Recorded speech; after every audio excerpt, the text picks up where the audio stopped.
ليش صار تتعالج زينب؟ زينب صار زمان يعني تحكي من 12 سنة 13 سنة ما بتلاقي علاج. ما بتلاقي علاج؟ لا لا ابدا. طيب حاعطيك علاج انا اليوم قد بالشهر؟ اليوم 4. 60 يوم من اليوم بدءا من هذا اليوم صوري لها راسها انت واحتفظي بالصورة.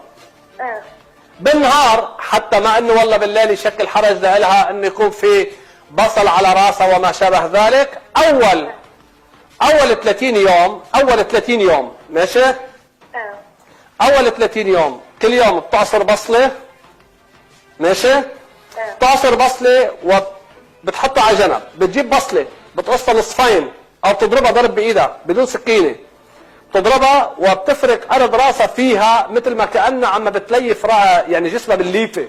بتجيب هذا الماء العصير تاع البصل تفرك شعرها فيه مثل الشامبو واضح، بتحط لها نوع من البونيه بتحط لها اياها على راسها واضح. اول 30 يوم ما فينا نتخطى 30 يوم لانه بعد 30 يوم رح نكمل بعلاج اخر. نحن شو بنكون عم نعمل الان؟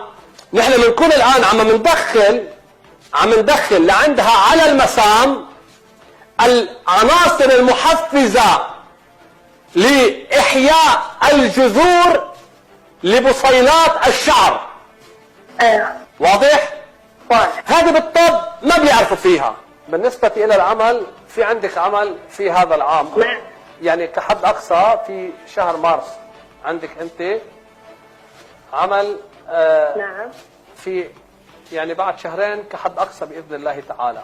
عندك كثير ضغوطات مالية أنت عايشة لا تأخذيني أعتذر منك يعني ما بدي أنا أحكي كلام ما تقبليه أنت، ولكن أنت عايشة يعني بين مزدوجين مش عيشة بشر، عيشة الصنف الآخر من المخلوقات. واضح؟ يعني أنت عايشة على البهدلة. نعم. على الإذلال، على الضرب. مشكلتك مع زوجك إنه أنت بتفكري باتجاه وهو باتجاه آخر، ما في انسجام بيناتكم، في تعايش، أنتم متعايشين مع بعض تعايش. نعم. يعني مرحلة. نعم.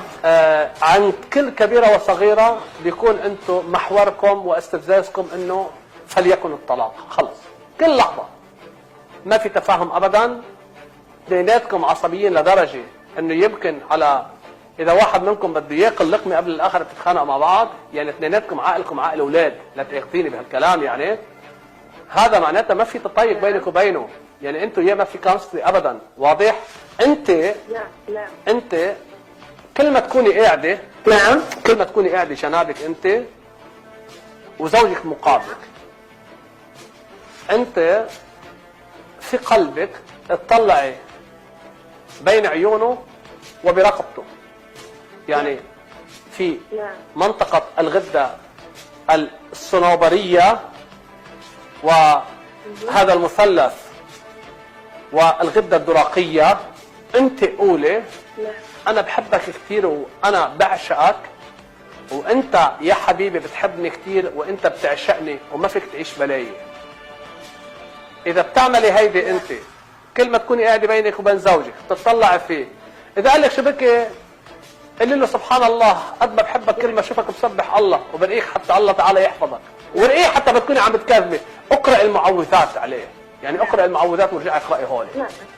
اذا بتعملي هولي 40 يوم اذا بتعملي هولي 40 يوم امام العالم كله وانت قاعده فجأة زوجك ما بيشلك ايدك فجأة بيبوس لك اياها وبيحطك هيك بقلبه وبيغمرك وبيقول لك انا كنت غلطان معك، انا ما بكون اسمي يستفتوني، اتصلي فيي قولي لي انت لا تعلم شيء. واضح؟